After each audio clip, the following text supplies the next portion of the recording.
नमस्ते दोस्तों, आपका हमारे YouTube channel gold price today news में स्वागत है। और आज हम बात कर रहे हैं कि सोने चांदी का भाव आगे कैसा रह सकता है और साथ ही क्या कुछ ज्वेलरी मार्केट में नए ट्रेंड चल रहे हैं। और इस पर बात करने के लिए हमारे साथ तन्वी गोल्ड से जागृति पटेल जी हैं। जागृति जी, आपका सबसे पहले स्वागत है। तो जागृति जी, अगर हम बात करें अभी सोने और चांदी के भाव की, दोनों में काफी तेजी है और ये तेजी किसी ने भी एक्सपेक्ट नहीं की थी। आपने एक्सपेक्ट की थी इतनी तेजी? नहीं, इतना जल्दी एक्सपेक्ट नहीं किया था। ऐसे तेज़ी तो आने ही वाली है, रहती है गोल्ड में, पर ये थोड़ा ज़्यादा जल्दी आ गई। तेज़ी तो आएगी, वो बात सही है, पर ज़्यादा जल्दी आ गई।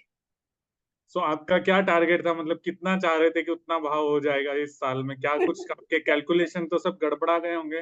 हाँ, बिल्कुल, अभी टारगेट तो नहीं था, पर ऐसा एज़्यूमिंग था कि शायद ये ईयर में 70 तक जाएगा, 70 तक जाएगा, पर अभी भाव जैसे सस्टेन हो गया था 73 पे, पर फिर से अभी बढ़ना थोड़ा चालू हो गया है। अक्षय तृतीया की डिमांड की वजह से शायद भाव फिर से बढ़ गया, तो अभी लगता है कि यहीं पे गोल्ड सस्टेन हो जाएगा। अच्छा, ये जी। पूरे साल आपको क्या लग रहा है, कितना क्या कुछ हो सकता है?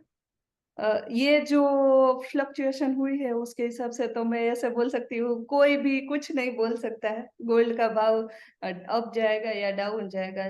और चाहे वो रिच पीपल हो या मिडिल क्लास पीपल हो, अगर आप अपनी मनी को सही तरीके से इन्वेस्ट करना चाहते हैं, तो डेफ़िनेटली आप उसको गोल्ड में इन्वेस्ट कीजिए, क्योंकि 10 साल पहले का गोल्ड का रेट देख लीजिए, आज का देख लीजिए, और आगे भी अज़म्पशन यही आ रहा है कि गोल्ड का रेट तो बढ़ेगा ही बढ़ेगा। तो वो आपकी मनी को ऐसा नहीं है कि डबल कर रहा है, या पर वो एक सेव करके रख रहा है कि आप जब भी उसको रीयूज़ करना चाहेंगे, तो आपको आपने जो इन्वेस्ट किया था उससे ज़्यादा ही मिलेगा, वो पक्की बात है। आपने जब बिजनेस ज्वाइन किया था तब कितना भाव था, कुछ याद है आपको? 5 मेरी शादी में शायद मैंने 32,000 का लिया था। अच्छा। तो मैंने जब जॉइन किया तब शायद यस 25 था। गोल्ड के रेट में ऐसा है, रेट एकदम से बढ़ता है।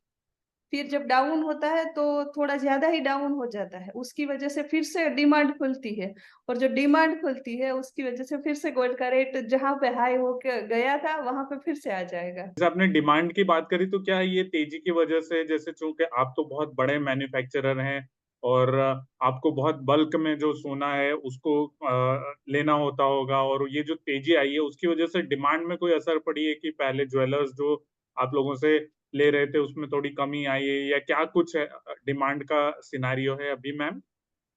डिमांड ऐसे तो कम हुई है, डेफ़िनेटली है, कुछ सस्टेनेबल जा रहा है और उसमें कुछ ऊपर-नीचे हो रहा है, तो डिमांड थोड़ा रुक गई है। जैसे कोई कस्टमर हमसे 1 केजी गुड्स ले रहे थे, रिटेलर जो है, वो अभी 500 ग्राम मतलब 50% भी कर सकते हैं। बाकी लोग ऐसे कर रहे हैं कि जो नेसेसरी आइटम है, जो दिया ज़्यादा बिकने वाली चीज़ है, उसका फ़ोकस ज़्यादा कर रहे हैं और उसके ऊपर परचेज़ ज़्यादा कर।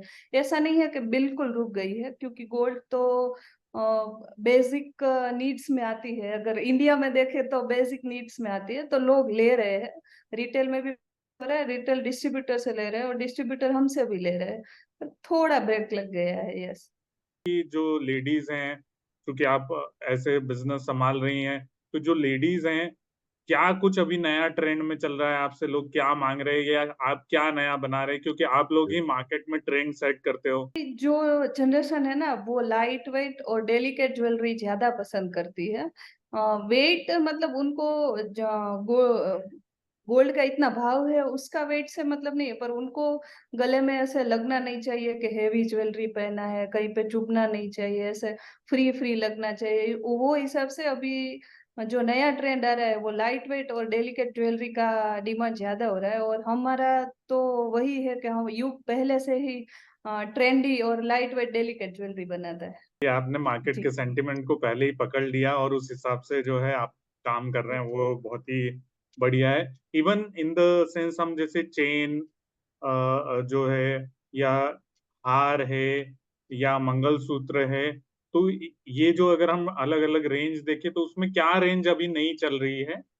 अभी तो समझिए अगर हार वगैरह वो सब देखें ना तो जो पहले था कि शादियों में लोग 100 ग्राम्स 150 ग्राम एवरेज बोल रही हूँ, नो डाउट 200 300 1 केजी तक का भी रेंज है, पर एवरेज पहले 100 150 200 तक पहले ज्यादा लेते थे शादियों में। वो चीज अभी मेरे हिसाब से शायद 50 ग्राम 60 ग्राम 70 ग्राम, क्योंकि वो ओवर हेवी या वैसे ज्वेलरी ट्रेंड अभी चला गया। अभी लोगों को क्या है कि हर फंक्शन में एक नई ज्वेलरी पहननी है। तो लोगों की सोच भी ऐसे हो गई है, थोड़ा गोल्ड का भाव भी बढ़ गया है और दूसरी सोच भी ऐसे हो गई है कि मैं ज्यादा इन्वेस्टमेंट एक ही ज्वेलरी में लगाऊं, उससे अच्छा है मैं वही इन्वेस्टमेंट में 2 या 3 ज्वेलरी ले लूं। और बाकी चेन सेट मंगलसूत्र जो पहले शादियों में थे का बड़ा मंगलसूत्र देने का ट्रेंड था, अभी वही चीज आप कियारा आडवाणी देख लीजिए, दीपिका देख लीजिए, उन लोगों से ही ट्रेंड चेंज हो गया है। सेलिब्रिटीज भी चेंज, उन्होंने भी ट्रेंड चेंज कर दी कि एकदम लाइट वेट 5 ग्राम 7 ग्राम ऐसे, मतलब इन 10 ग्राम के अंदर की जो ज्वेलरी होती है ना, वो ट्रेंड आ गया है। मैम सिल्वर का कैसा देख रहे हैं आप, क्योंकि सिल्वर के प्राइसेस भी काफी बढ़ गए हैं, करीब 85,000 के आसपास हैं। और उसकी ज्वेलरी की कैसी डिमांड है, उसको कैसे एसेस कर रहे हैं आप मैम? सिल्वर के लिए फर्स्ट ऑफ ऑल तो हम ये आईएचएस में सिल्वर भी लॉन्च कर रहे हैं। अब तक हम सिल्वर में नहीं कर रहे थे, अभी ये आईएचएस में। और बहुत बड़े बड़े सब कॉरपोरेट सिल्वर का भी सोच रहे हैं और सिल्वर में भी आ रहे हैं।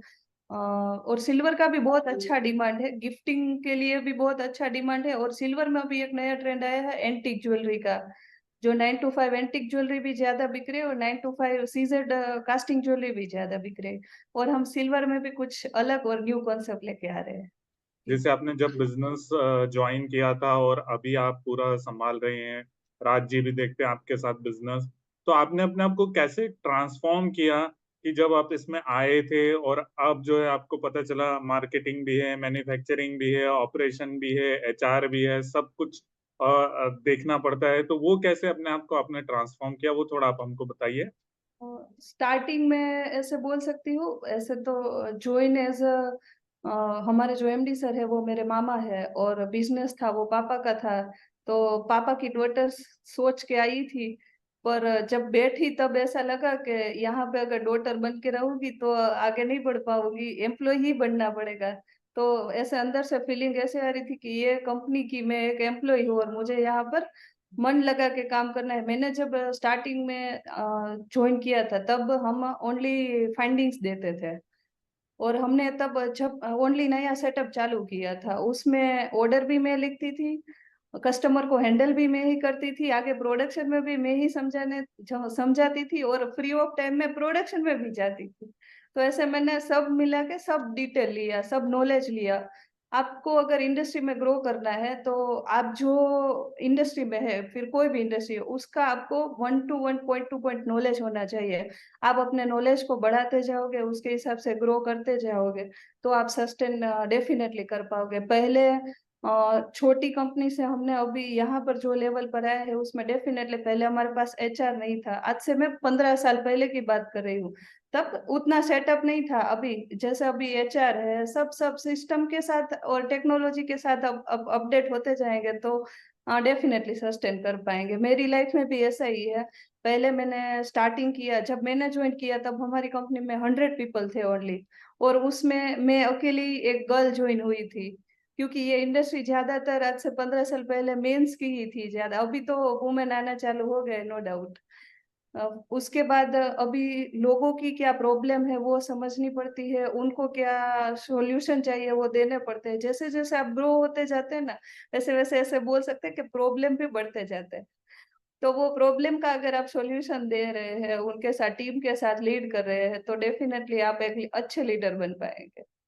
बड़े कॉरपोरेट बहुत सारे स्टोर्स आ रहे हैं, तो जो छोटे ज्वेलर हैं उनको थोड़ी दिक्कत हो रही है सरवाइव करने में, या जो कहीं हम कि उनको मार्केट में बने रहने में, तो वहां पर उनको क्या कुछ करना चाहिए? चूंकि आप इतना बड़ा बिजनेस रन करते, बहुत सारे लोग आपसे इंटरेक्ट करते होंगे, तो उन लोगों को क्या सलाह देंगे आप?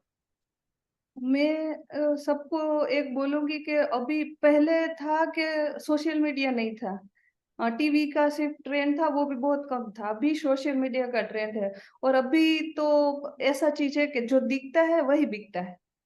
पीछे फिर दिखे, वो लोग आएँगे, वो उसके ऊपर डिपेंड रहना पड़ता है। अगर आपको सेल बढ़ाना है, तो अभी तो छोटे से छोटे ज्वेलर वाले के पास भी अपना खुद का मोबाइल अभी आ गया है ऐसा। आप अपने आप को, अपने ज्वेलर्स के नाम को सोशल मीडिया पे लाइव कीजिए, लोगों तक पहुँचाइए आप क्या चीज़ बना रहे हैं, आप अच्छी सर्विस दीजिए और लोग ही आपका ब्रांडिंग करें कि भई आप दुकान छोटी है पर आप एक बार यहाँ पर जाइए, आपके पास अच्छा कलेक्शन मिलेगा। उसके लिए हाँ, एक चीज़ है कि आप अच्छी ब्रांड या कोई डिज़ाइन्स का पोर्टफोलियो आप ऐसा रखें कि लोगों का ही आपके पास आने का रिपीट वैसा हो कि भई दुकान वो साइज़ देख के ना आए, वो आपके जो भी कॉन्सेप्ट है, आपकी जो भी ज्वेलरी है, वो देख के आपकी वो भी ब्रांडिंग कर दे और आपका जो नाम है वो भी रहे और थोड़ा सोशल मीडिया का यूज़ करके आपके नाम को थोड़ा और ज़्यादा आगे बढ़ाइए। कहते हैं कि आज की डेट में डिजिटल मीडिया जितना पावरफुल है, यस। उससे ज़्यादा कुछ पावरफुल नहीं है, क्योंकि हर आदमी के हाथ में फ़ोन है और फ़ोन में ही वो दुनिया पूरी जो है फ़ोन में है आज की डेट में। मोदी जी जो काम कर रहे हैं आज की डेट में सबसे बड़ी सेलिब्रिटी मोदी जी है, ऐसे बोल सकते हैं वर्ल्ड वाइड। तो उन्होंने जो काम किया है वो लोगों को कैसे पता चल रहा है? आम आदमी को कैसे पता चल रहा है? ब्रांडिंग ही इतनी बड़ी हो गई है। इससे मोदी जी की जो पब्लिसिटी हो रही है आप वो देख सकते हैं कि अभी सोशल मीडिया बहुत हेल्प कर रहा है। अगर आपको बिज़नेस ग्रो करना है, तो अपडेट तो होना ही पड़ेगा, वो पक्की बात है। चलिए, सोशल मीडिया की आपने बात की, तो हमारे जो है मैम लास्ट 1 ईयर में 3 करोड़ डिजिटल इम्प्रेशन आए हैं। क्या डेढ़ बात लाख से ज़्यादा हमारे फॉलोअर्स हैं यूट्यूब पे, फेसबुक पे। नई जनरेशन है मैम, इनको कैसे काम करना चाहिए? ज्वेलरी में बहुत सारे लोग आ रहे हैं, क्योंकि आप अगर देखोगे इंडिया में बड़े जो स्टोर बने हैं या बड़े ब्रांडेड स्टोर बने हैं, उसमें जो उनकी अगली जनरेशन है, जो पुरानी जनरेशन है, उससे अगली वाली जनरेशन ने थोड़ा अलग सोचा, तो पता चला 2 के 10, 20, 100, 200 स्टोर कर दिए, चाहे आप सैंको देखो या बड़े दूसरे स्टोर्स देखो। तो अब आज की जनरेशन को क्या ऐसी चीजें कदम उठानी चाहिए? आपको क्या लगता है कि वो जो है अपने बिजनेस को बढ़ाए, क्योंकि सोने की जो खरीदारी वो तो कम होने वाली है नहीं इंडिया में। गोल्ड की जो शॉपिंग है वो इंडिया में यस डेफिनेटली खरीदारी कभी कम नहीं होएगी और लोग भी बढ़ते ही जा रहे हैं। उसके साथ-साथ ज्वेलर्स भी यस ऑफ कोर्स बढ़ते जा रहे हैं, आपके कॉम्पिटिटर भी बढ़ते जा रहे हैं। तो आपको फर्स्ट ऑफ ऑल तो यही चीज़ है कि आप अपना नाम नाम को ही आपको प्रमोट करना है कि भई किसी को भी आपका जो एरिया है, मैं नए ट्रेंड के लिए भी यही बोलूँगी, हमारी नई जनरेशन एक जनरेशन आ गई है, एक पीढ़ी हमारी भी आगे आना चालू कर दी है कंपनी। तो हम उनको भी यही बोलते हैं कि आपको यहाँ पे कोई भी इंडस्ट्री ले लीजिए, पर अभी गोल्ड इंडस्ट्री के लिए बोल सकते हैं कि यहाँ पे कुछ न्यू डेली सोचना पड़ेगा। चाहे वो डिज़ाइन में हो, चाहे वो सर्विस में हो, चाहे वो प्रोडक्ट की फिनिशिंग में हो, हमारा यही रहता है अ, हमारे जो एमडी सर है वो प्योरली डिज़ाइन देखते हैं। वो खुद डिज़ाइन देखते हैं मतलब कैसा बन रहा है, क्या बन रहा है, क्या ट्रेंड आ रहा है। तो आपको डिज़ाइन में भी क्या चल रहा है वो भी देखना पड़ेगा, ज्वेलरी का फिनिशिंग कैसा चल रहा है, उसमें भी बहुत टाइप्स होते हैं, वो भी कुछ ना कुछ नया लेके आना पड़ेगा। आपकी ब्रांडिंग, मार्केटिंग वो भी अलग-अलग रखनी पड़ेगी और आपको डेली कुछ ना कुछ न्यू इनोवेटिव करना ही पड़ेगा जिससे आप यस डेफिनिटली ग्रो कर पाएँगे। कस्टमर को तो जो लेना है वही लेने वाला है, पर वो जो होता है ना कस्टमर को एक बिलीव होता है कि भई चलिए मैं यहाँ पर जाके कुछ नया मिलेगा। उनको लगता है कुछ नया मिलेगा क्योंकि उनका प्रमोशन ही ऐसा होता है कि कुछ नया मिलेगा। तो आपको भी ऐसे करना है आप ज्वेलरी चाहे लोकल बेच रहे हो, चाहे ब्रांडेड बेच रहे हो, पर आपको उसका प्रमोशन करना पड़ेगा। जो आप प्रोडक्ट हो सकता है आपके आजू-बाजू वाले लोगों को पता ही नहीं हो कि आप कौन-सी ज्वेलरी रखते हो। तो इसीलिए हम जब युग का मार्केटिंग करते हैं तब हम डेफ़िनेटली हमारी प्रोडक्ट का भी उतना विज़िबिलिटी क्रिएट करते हैं और हम कौन से कॉन्सेप्ट लेके आते हैं, कैसा है मैं हम वहाँ तक ही उनको बताते हैं कि इसमें कैसे मटीरियलाइज़ यूज़ होता है। ताकि उनको थोड़ा नॉलेज है तो उनको इंटरेस्ट लगेगा तो वो परचेज़ करने का डेफ़िनेटली सोचेंगे। कुछ आप लोगों की योजना है, क्योंकि मार्केट में जो है लोग जानना चाहते हैं कि तन्वी गोल्ड की तरफ से क्या कुछ नए कदम उठा रहे हैं आप? बिल्कुल, तन्वी गोल्ड और यूग ब्रांड जो है वो ऐसे ही मार्केट में है कि वहाँ पे कुछ नया मिलेगा। आपने आईएचएस में जैसे हमारे यहाँ पे देखा ही है ट्रैफिक है, तो उनको लोगों को लगता है कि हम कुछ नया लेकर आएँगे और डेफ़िनेटली ये आईएचएस में हम युग एक्सक्लूसिव ज्वेलरी लेके आ रहे हैं, जो सिर्फ़ युग और युग में ही मिलेगी। हैशटैग युग ओनली। मैम बहुत अच्छा लगा आपसे बात करके और आज आपने शनिवार के दिन हमारे लिए समय निकाला उसके लिए भी आपका बहुत सारा धन्यवाद। और थैंक हम यू। आगे भी आपसे बातचीत करते रहेंगे इस तरह